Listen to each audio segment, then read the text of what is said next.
Ajuda o cara bonzinho a aprender a agradar a pessoa que mais importa, ele próprio. Dá a permissão para o cara bonzinho ter tanto sexo bom quanto ele queira. Coloca o cara bonzinho no comando do seu próprio prazer. A mudança das dinâmicas através da masturbação saudável melhora e intensifica a experiência de fazer amor com outra pessoa. Terence fornece um bom exemplo. A masturbação suga a sua energia vital que é, possivelmente, o elemento mais importante da vida. Ela tira a energia que deveria ser usada em outras coisas, por isso é bom tentar canalizar a energia sexual de maneiras mais interessantes. Terence originalmente veio à terapia procurando uma solução rápida para o seu problema, sua noiva não poderia querer romper com ele. Nas primeiras das várias sessões, concentrei-me sobre o assunto de que ele tinha que fazer suas necessidades prioritárias. Como a maioria dos caras bonzinhos, este inicialmente sentiu-se desconfortável, para dizer o mínimo. Terence estava apavorado com a possibilidade de que se ele não fosse um grande amante e não mantivesse a sua namorada feliz, ela o deixaria assim como sua ex-esposa. Eu comecei incentivando Terence a fazer algumas coisas não sexuais só para si. Eu lhe garanti que isso iria torná-lo mais atraente para sua noiva, não menos. Quando ele começou a descobrir que fazer suas necessidades uma prioridade não afastou sua namorada, levamos ele para a próxima etapa. Conversei com Terence sobre masturbação saudável. Eu o encorajei a encontrar um momento em que ele estivesse tranquilo em que ele poderia se concentrar em seu próprio prazer e excitação. Sugeri que ele fizesse isso sem ter o objetivo de chegar ao clímax e sem usar fantasias ou pornografia. Eu o encorajei a prestar bem atenção ao que estava sentindo e observar as maneiras que ele inconscientemente tentava distrair-se da sua vergonha e medo. Levou algumas semanas para Terence realizar a tarefa. A primeira vez que ele tentou isso ele não relatou sentir muita coisa. Eu o encorajei a continuar a atribuição pelo menos uma vez por semana. Depois de algumas semanas, ele relatou que ele estava realmente começando a desfrutar do próprio prazer, mas sentia um pouco de vergonha e medo de que sua noiva ficaria chateada com ele. Eu convidei Terence a trazer sua noiva para a terapia para trabalhar na mudança de seus padrões sexuais. Nós conversamos sobre a tomada de atenção de Terence sobre sua excitação e orgasmos e começando a se concentrar mais em si mesmo. Sua namorada, na verdade, expressava alívio. Ela revelou que se sentia como se fosse um fardo quando Terence esperava que ela tivesse orgasmos múltiplos. Ao invés de dizer-lhe isso no passado, ela acabou fugindo dessa discussão. Quando eles se comunicaram sobre a sua experiência de fazer amor, os padrões começaram a mudar. Eles realmente começaram a passar mais tempo conversando uns com os outros sobre o que eles gostavam e não gostavam, enquanto eles estavam fazendo sexo. Apesar de ter sido inicialmente difícil, Terence compartilhou com sua noiva o que ele descobriu sobre si mesmo a partir de sua própria masturbação saudável. Ele ficou surpreso quando ela manifestou interesse em dar prazer a ele e ter uma relação de reciprocidade sexual com ele. Depois alguns meses Terence e sua noiva casaram conforme o planejado. Ambos expressaram como eles estavam aliviados em descartar seu jeito antigo de fazer sexo por uma maneira mais intimista, de maior conexão. Atividade de libertação. Jogo da velha 38. Reserve um tempo para praticar a masturbação saudável.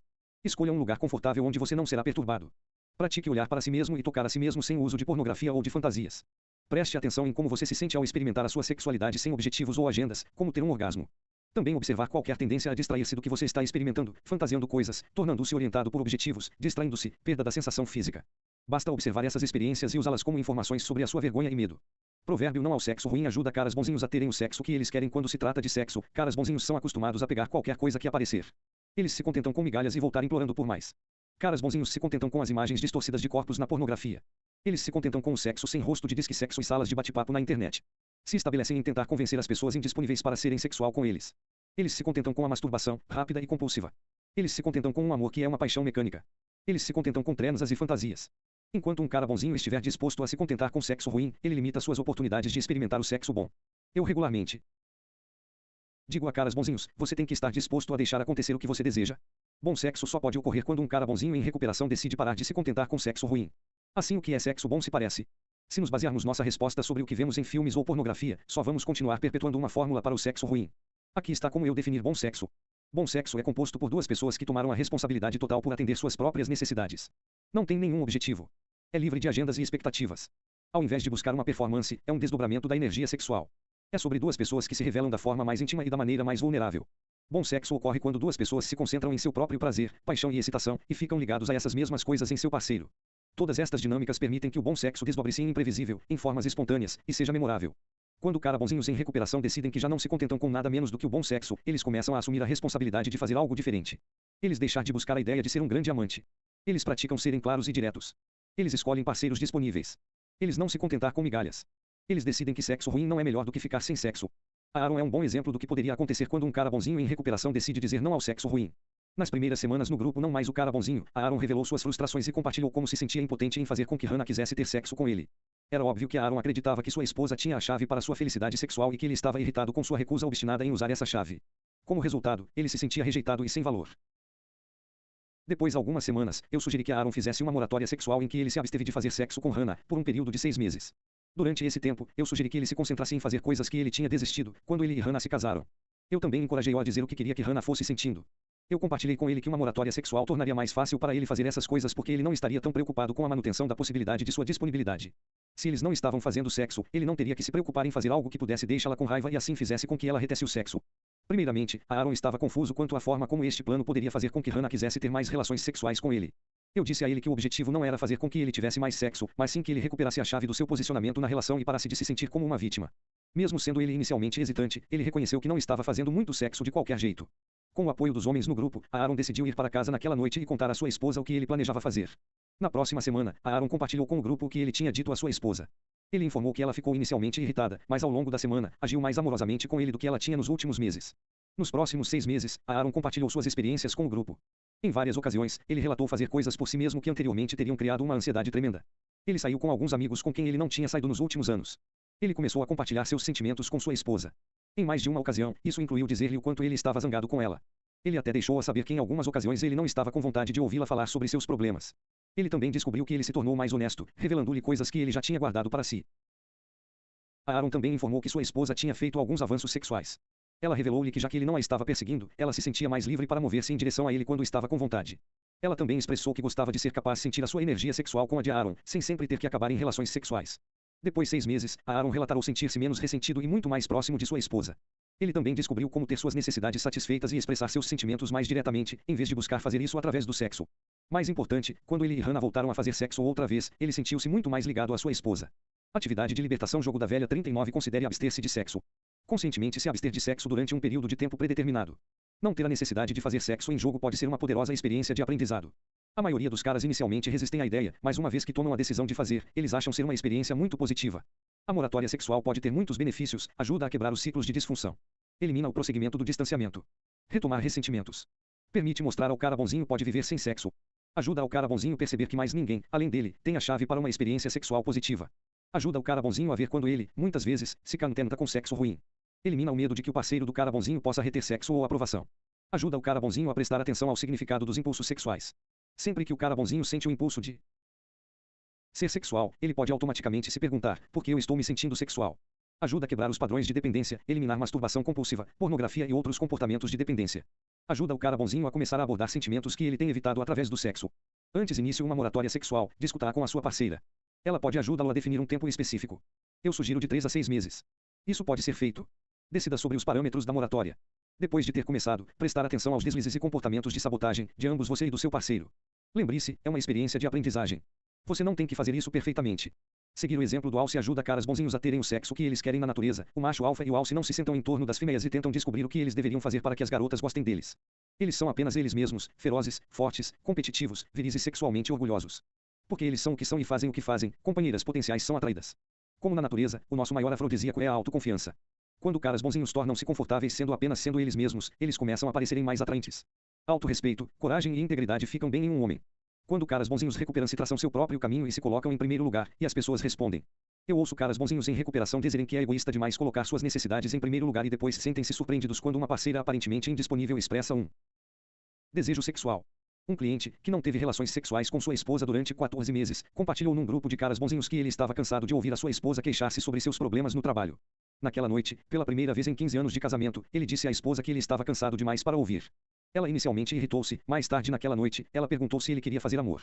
A força da natureza, o que faz o sexo ser tão excitante, é exatamente o que o torna tão aterrador. Sexo é poderoso, caótico e selvagem. Ele explode como uma energia cósmica. Ele atrai-nos como uma chama atrai uma mariposa. Quando caras bonzinhos liberam-se sexualmente e recuperam-se da sua vergonha e medo, assumem a responsabilidade por seu próprio prazer, se recusam a se contentar com sexo ruim, e aceitam-se apenas como quem eles são, eles se colocam em posição a abraçar esta força cósmica sem medo ou reservas. E assim, o sexo começa a ser realmente bom. Capítulo: Tenha a vida que você deseja, descubra sua paixão e propósito na vida, trabalho e carreira. Se não houvesse limites na sua vida, onde você viveria? O que você estaria fazendo no seu tempo de lazer? Em que tipo de trabalho que você estaria envolvido? Como se pareceria a sua casa? Observe a realidade da sua vida, faça-se 2 perguntas. Primeiro, você está criando a vida que você quer? Segundo, se não, por que não? Em geral, os caras bonzinhos com quem tenho trabalhado têm sido inteligentes, trabalhadores, e os indivíduos competentes. Enquanto a maioria são, pelo menos, moderadamente bem-sucedidos, a maioria não viveu à altura das suas habilidades ou o seu potencial. Eles não têm criado o tipo de vida que eles realmente desejam. Como os caras bonzinhos gastam tanto tempo buscando a aprovação, escondendo suas falhas, vivendo do jeito seguro, e fazendo o oposto do que funciona, faz sentido que eles normalmente estão longe de ser tudo o que podem ser. Esta é talvez a maior tragédia provocada pela síndrome do cara bonzinho, incontáveis homens inteligentes e talentosos desperdiçando suas vidas e naufragando na lama da mediocridade. Agradável no trabalho. A maioria dos caras bonzinhos inicialmente vem para aconselhamento para lidar com a maneira como seu paradigma de vida está afetando seus relacionamentos íntimos. Estes problemas de relacionamento, muitas vezes ofuscam a realidade de que eles estão igualmente insatisfeitos com seu trabalho, carreira, ou a direção da vida em geral. A dinâmica que mantém caras bonzinhos presos em disfuncionalidades, relacionamentos insatisfatórios, são muitas vezes a mesma dinâmica que os mantém presos em vocações disfuncionais e insatisfatórias. Há inúmeras razões pelas quais cara bonzinhos tendem a ser menos do que eles podem ser na vida, trabalho e carreira. Estas incluem medo, tentar fazer direito, tentar para fazer tudo sozinhos, autossabotagem, a autoimagem distorcida, privação de pensamento, ficar preso em sistemas familiares disfuncionais. Medo dos caras bonzinhos impede-os de obter a vida que querem. Se eu tivesse que identificar um fator comum no centro de todos os problemas experimentados por caras bonzinhos, seria o medo. Grande parte do que os caras bonzinhos fazem ou deixam de fazer é governado pelo medo. Seus pensamentos são canalizados através do medo incrustado nos neurônios em seu cérebro. Suas interações são ditadas pela política do medo. É o medo que impede que um cara legal de exigir o aumento que foi prometido. É o medo que afasta um cara legal de retornar à escola para obter a educação ou treinamento que ele precisa para seguir uma carreira verdadeiramente gratificante. É o medo que impede que um cara legal deixe um trabalho que ele despreza. É o medo que fica no caminho de um cara legal e o impede de começar o negócio dos seus sonhos. É o medo que impede que um cara legal de estar onde ele realmente quer viver e fazer o que ele realmente quer fazer. Caras bonzinhos têm medo de errar, medo de fazer errado, medo do fracasso, medo de perder tudo. Lado a lado com esses temores de um desastre é o medo paradoxal de sucesso. Cara bonzinhos tipicamente têm medo de serem verdadeiramente bem-sucedidos. Eles terão suas fraudes encontradas. Eles não serão capazes de corresponder às expectativas das pessoas. Eles acreditam que serão criticados. Eles não serão capazes de lidar quando as expectativas aumentarem. Eles perderão o controle sobre suas vidas. Eles vão fazer alguma coisa para estragar tudo. Mais do que enfrentar esses medos, reais ou imaginários, caras bonzinhos tipicamente resolvem operar em uma fração de seu potencial. Tentando fazer direito impede cara bonzinhos de terem a vida que querem. A essência de toda a vida é a evolução e mudança. Para que esse processo ocorra naturalmente e completamente em um indivíduo, uma pessoa tem que estar disposto a abrir mão do controle. Deixar acontecer permite o caos, efemeridade da criação ressoar através de si mesma. O resultado é uma vida dinâmica e realizadora. Caras bonzinhos são obcecados pela tentativa de manter sua vida suave e monótona. Eles fazem isso por tentar fazer certo e seguir as regras. Infelizmente, esta estratégia de vida é a maneira mais eficaz de colocar uma tampa sobre qualquer energia de vida criativa. Esta tampa mata sua paixão e evita os caras bonzinhos de viver com todo o seu pleno potencial. Tentando fazê-lo direito, rouba cara bonzinhos de sua criatividade e produtividade. Esforçando-se pela perfeição, mantém os caras bonzinhos focados em suas imperfeições. Buscando validação externa e aprovação, mantém os cara bonzinhos presos na mediocridade. Tentando esconder suas falhas e erros, impede cara bonzinhos de assumir riscos ou tentar algo novo. Seguidor das regras rígidas fazem os cara bonzinhos cautelosos e amedrontados. É por causa destes limites autoimpostos que muitos caras bonzinhos estão insatisfeitos, entediados ou infelizes com sua vida e vocação. Tentando para fazer tudo sozinhos impede cara bonzinhos de get a vida que eles querem. Como crianças, os caras bonzinhos não conseguem atingir as suas necessidades satisfeitas em tempo hábil, de maneira adequada. Alguns foram negligenciados, alguns foram usados, alguns foram abusados, alguns foram abandonados. Todos cresceram acreditando que era uma coisa ruim ou perigosa buscar ter suas necessidades atendidas. Todos cresceram convencidos tudo que eles quisessem na vida caberia a eles mesmos. Consequentemente, caras bonzinhos são péssimos recebedores. Eles ficam aterrorizados de precisar pedir ajuda. Eles ficam completamente chocados quando outros tentam dar a eles. Eles têm dificuldade em delegar aos outros. Porque eles acreditam que têm que fazer tudo sozinhos, caras bonzinhos raramente vivem até seu pleno potencial. Ninguém pode ser bom em tudo ou ter êxito em tudo por conta própria. Cara bonzinhos acreditam que deve ser capaz disso. Eles podem ser pau para toda obra, mas eles normalmente são mestres de nenhuma. Este condicionamento da infância garante que eles nunca serão tudo o que poderiam em qualquer área da vida. Autossabotagem. Caras bonzinhos impedem-se de obter a vida que querem por todo o seu medo do sucesso. Caras bonzinhos são mestres da autossabotagem. Minam o seu sucesso de diversas formas, desperdiçando tempo. Desculpando-se. Não acabamento projetos. Cuidando de outras pessoas. Tendo muitos projetos acontecendo ao mesmo tempo. Ficando cheios em relações caóticas. Adiando. Não estabelecendo limites. Caras bonzinhos são normalmente bons em buscar apenas o suficiente. Mas para ser realmente grande, para realmente chegar ao topo necessita muita atenção indesejada e esconder seus erros. As luzes brilhantes de sucesso ameaçam iluminar a sua auto-percepção de rachaduras e falhas. Consequentemente, caras bonzinhos encontram muitas maneiras criativas para se certificar de que eles nunca serão muito bem-sucedidos.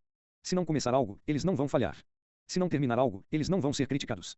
Se eles tiverem muita coisa acontecendo ao mesmo tempo, eles não terão que concluir qualquer uma delas. Se eles tiverem desculpas suficientemente boas, as pessoas não esperarão muito deles. A autoimagem distorcida impede caras bonzinhos de terem a vida que querem porque suas necessidades não foram atendidas de uma forma adequada na infância. Caras bonzinhos desenvolveram uma visão distorcida de si mesmos. Com uma lógica ingênua e imatura chegaram à conclusão de que se os seus necessidades não eram importantes, nem foram eles próprios. Esta é a base da sua vergonha tóxica. Em sua essência, todos os caras bonzinhos acreditam que não são importantes ou bons o suficiente. Se um cara bonzinho foi chamado para cuidar de um pai crítico, carente ou dependente, ele recebeu uma dose dupla de vergonha tóxica. A criança acredita que ela deve ser capaz de agradar a um pai crítico, resolver os problemas de um pai deprimido e atender às necessidades de um pai sufocante. Infelizmente, ela não pode. Como resultado de sua incapacidade de arrumar as coisas, por favor, ou cuidar de um ou mais dos pais, muitos caras bonzinhos desenvolveram um senso profundo de inadequação. Eles acreditam que devem ser capazes de fazer o trabalho. No entanto, eles nunca conseguiram fazer direito ou bom o suficiente, a mãe ainda sempre continuava deprimida, o pai ainda o criticava duramente. Este sentido internalizado de inadequação e defeito é elevado até a idade adulta. Alguns caras bonzinhos tentam compensar buscando fazer tudo certo. Eles esperam que, ao fazê-lo, ninguém nunca vai saber como eles são inadequados. Outros caras bonzinhos desistem antes de tentar. Este sentimento de inadequação impede caras bonzinhos de fazerem-se visíveis, tendo chances, ou tentando algo novo. Isso os mantém na mesma rotina de sempre, nunca verão o quão talentoso e inteligente que realmente são. Todos à sua volta podem ver essas coisas, mas suas lentes distorcidas da infância não vão deixá-los ver com precisão seu verdadeiro potencial e capacidade. O resultado dessa autoimagem distorcida é um teto de vidro emocional e cognitivo. Esta tampa invisível impede caras bonzinhos de serem tudo o que podem ser. Se tentarem superá-la, eles se chocarão com suas cabeças e cairão num território mais familiar. Privação evita caras bonzinhos pensarem ter a vida que querem não terem suas necessidades satisfeitas adequadamente na infância criou uma crença para os caras bonzinhos de que não eles precisam rodear as coisas para buscar suas necessidades.